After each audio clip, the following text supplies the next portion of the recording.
ወመንፈስ ቅዱስ አሃዱ አምላክ አሜን። ክቡር አባታችን መላከ ኢዮር ቀሲስ መምህር አብይ ሀረጉ የዚች የታምረኛው ደብር አስተዳዳሪ፣ ሊቃውንተ ቤተ ክርስቲያን፣ አይንተ እግዚአብሔር ካህናት፣ ላይካነ ምስጢር ዲያቆናት፣ በዚህ በተቀደሰ ስፍራ የተሰበሰባችሁ የእናታችን የእመቤታችን የወለላይቱ እመቤት የድንግል ማርያም የኪዳነ ምሕረት የአስራት የቃል ኪዳን ልጆች፣ የቅዱሳን መላእክት የጻድቃን የሰማዕታት ወዳጆች በኃያሉ በመድኃኔዓለም ስም እንደምን አደራችሁ? አሜን። ወላዲተ አምላክ እመብርሃን ኪዳነ ምሕረት ለድነት ለበረከት በዚህ በተቀደሰ ስፍራ የጠራችን የሰበሰበችንም አምላክ ከተወዳጅ ልጇ ከጌታችን ከመድኃኒታችን ከኢየሱስ ክርስቶስ ጋር ክብር ምስጋና ይድረሳት። ዛሬ ሰኔ ስንት ቀን ነው? ሰኔ 10 ቀን። በዚህች ዕለት በኢትዮጵያ ኦርቶዶክስ ተዋሕዶ ቤተክርስቲያን የምናስባቸው የምናስታውሳቸው አሉ። እነሱን ጥቂት አስታውሻችሁ ሰዓት ስለማይበቃን ሰፊ አገልግሎት ስላለን ወደ ቀጣይ አገልግሎት እንሄዳለን ማለት ነው። ወላዲተ አምላክ እመብርሃን ኪዳነ ምሕረት ከሁላችን ጋር ትሁን። በዚህ በኦሪት ዘፍጥረት በምዕራፍ 29 ቁጥር 31 ላይ እግዚአብሔርም በሉ እስኪ ልያ የተጠላች መሆኗን ባየ ጊዜ ማህፀኗን ከፈተላት። ስለ ቃሉ እግዚአብሔር አምላካችን የተመሰገነ ይሁን። ይሄንን ጥቅስ ዛሬ ያነሳ ነው ከዚህ ቃል እግዚአብሔር ጋር የሚሄዱ አንድ ኢትዮጵያዊ ጻድቅ ቅዱስ አባት አሉ። እጅግ በጣም ታምረኛና ገድለኛ ናቸው። ብዙዎቻችን ያልተጠቀምንባቸው፣ በተለይ ደግሞ ልጅ በማጣት ለሚሰቃዩ እናቶቻችን እህቶቻችን ትልቅ መፍትሄ የሆኑ አባት፣ ግን ደግሞ ብዙ ታምራቸው ያልተነገረላቸው አባት ናቸውና ስለሳቸው ጥቂት ነገር ነግሬያችሁ ወደ ቀጣይ አገልግሎት እንሄዳለን። እግዚአብሔርም ልያ የተጠላች መሆኗን ባየ ጊዜ ማህፀኗን ከፈተላት። በትዳር የኖረችው ያገባችው ሴት ልጅ ካልወለደች፣ ልጅ ደግሞ ለባሏ ካልሰጠች የባል ቤተሰብ ያልወለደችውን ሚስት ይጠላሉ፣ ብዙ ነገር ይላሉ።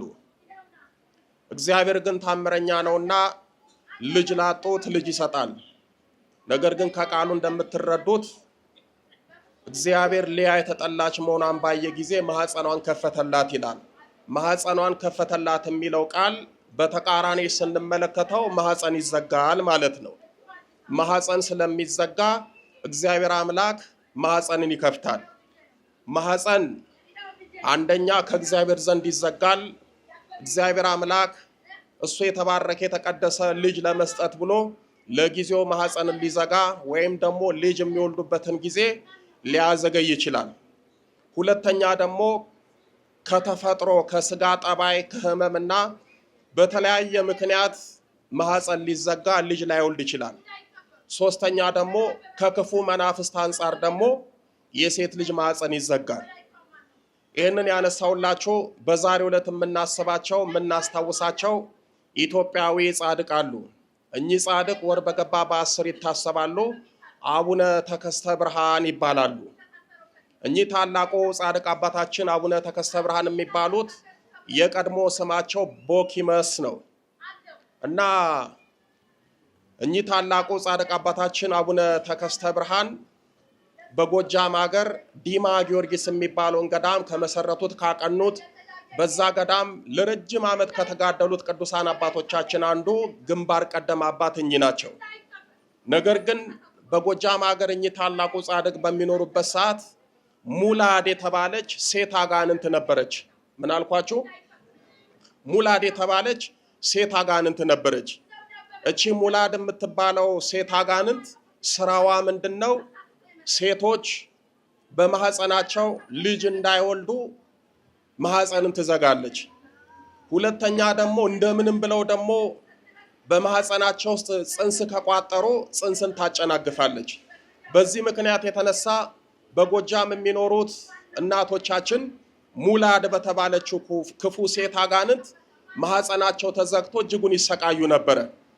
እግዚአብሔር አምላክ እንዲደርስላቸው የተዘጋውን ማህፀን እንዲከፍትላቸው ልጅ እንዲሰጣቸው ዕለት ዕለት ይለምኑና ይማጸኑ ነበር።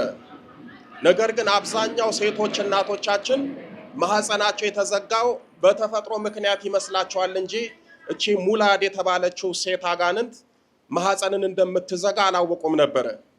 እግዚአብሔር አምላክ ሊምራቸው ሊጎበኛቸው ሲፈልግ እኚህን ታላቁን ጻድቅ አባታችን አቡነ ተከስተ ብርሃንን ወደዛ ልኳቸው በዛ ሀገር ወንጌልን እንዲያስተምሩ ህዝቡን እንዲጎበኙ አደረጉ። አባታችን አቡነ ተከስተ ብርሃን ዲማ ጊዮርጊስን መስርተው በዛ ገዳም መጋደል ከጀመሩ በኋላ የበቁ ታላቅ አባት ስለሆኑ የህዝቡን ችግር ተመለከቱ ይላል። የማንን ችግር ተመለከቱ? የህዝቡን ችግር። እግዚአብሔር አምላክ ችግራችንን የሚመለከት አባት ይስጠን። ዛሬ ችግራችንን የሚመለከቱ አባቶች ጥቂት ናቸው። ችግራችንን የሚመለከቱ የሉም። የራሳቸውን ችግር ነው የሚመለከቱት።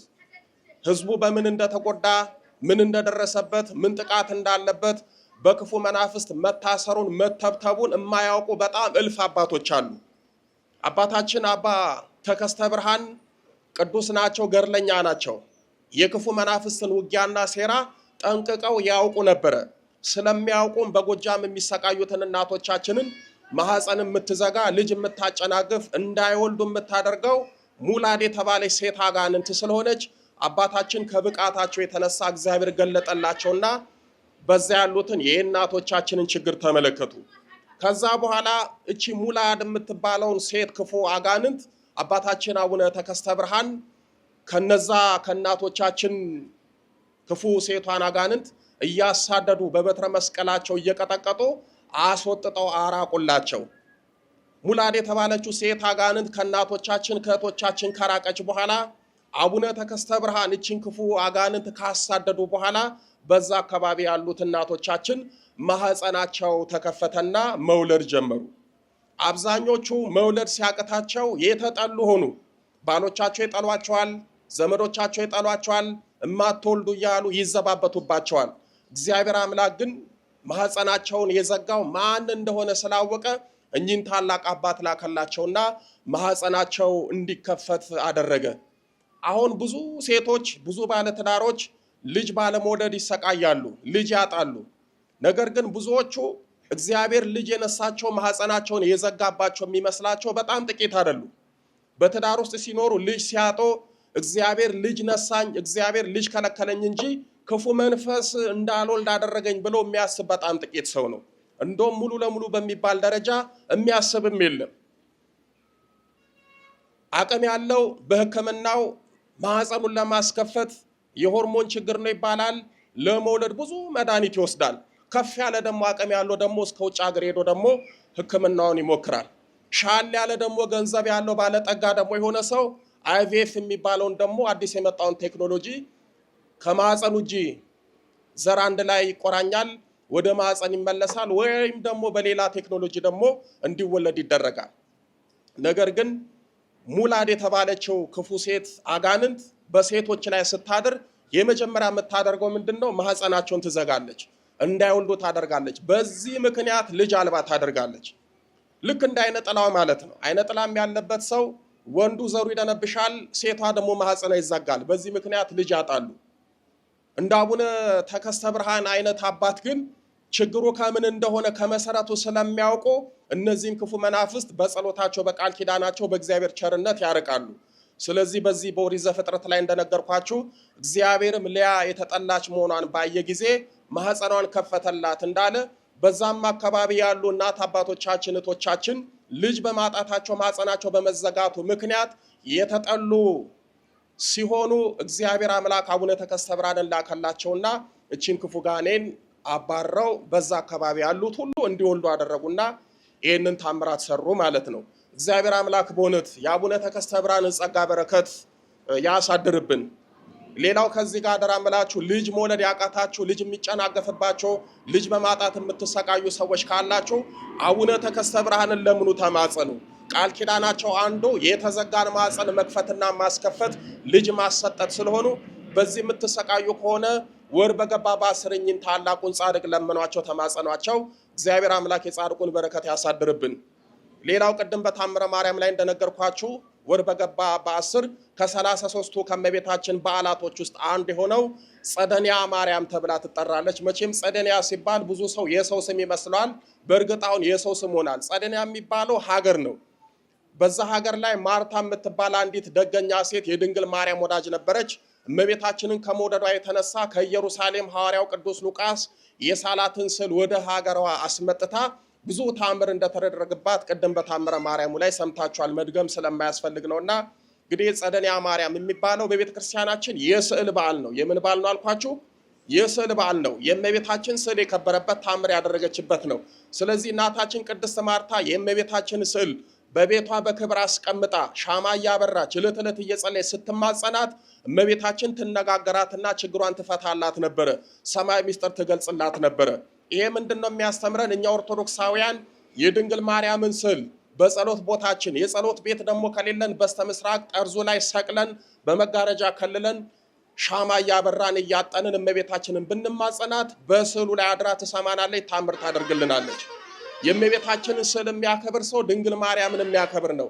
እመቤታችንን ማክበር የምንጀምረው ከስዕሏ ነው። እንደው ለምሳሌ ልበላችሁ፣ አሁን የኔን ፎቶ አንዱ ቢቀደው ደስ ይለኛል? ደስ አይለኝም? የእናንተን ፎቶ አንዱ ቢቀደው ደስ ይላችኋል እንዴ? አይላችሁም፣ ይከፋችኋል፣ ያናደዳችኋል። የእመቤታችንንም ስዕል አለማክበር እመቤታችንን ያሳዝናል። የእመቤታችንን ስዕል አልባሌ ቦታ ላይ ማስቀመጥ በረከት ያሳጣል። ለስዕል ክብር የምትሰጡ ከሆነ ለእመቤታችን ነው ክብር የምትሰጡት። ለእመቤታችን ስዕል ክብር ከሰጣችሁ እመቤታችን ለእናንተም ክብር ትሰጣለች። ቅድስት ማርታ የእመቤታችንን ስዕል ስላከበረች እመቤታችን አከበረቻት፣ ብዙ ታምራት አደረገችላት። በዚህ ምክንያት ከ33ቱ በዓላት አንዱ የስዕል በዓል ሆኖ እንዲቀመጥ ተደረገ ማለት ነው እና በእውነት እንደ ቅድስት ማርታ የእመቤታችንን ስዕል እመቤታችንን ማክበረን ጸጋ በረከት ለማግኘት ያብቃን። የመስቀለ ክርስቶስ ቸርነት፣ የጸደንያ ማርያም በረከት፣ የቅዱሳን አባቶቻችን ጸሎት ከሁላችን ጋር ይሁን። ወስብሐት ለእግዚአብሔር።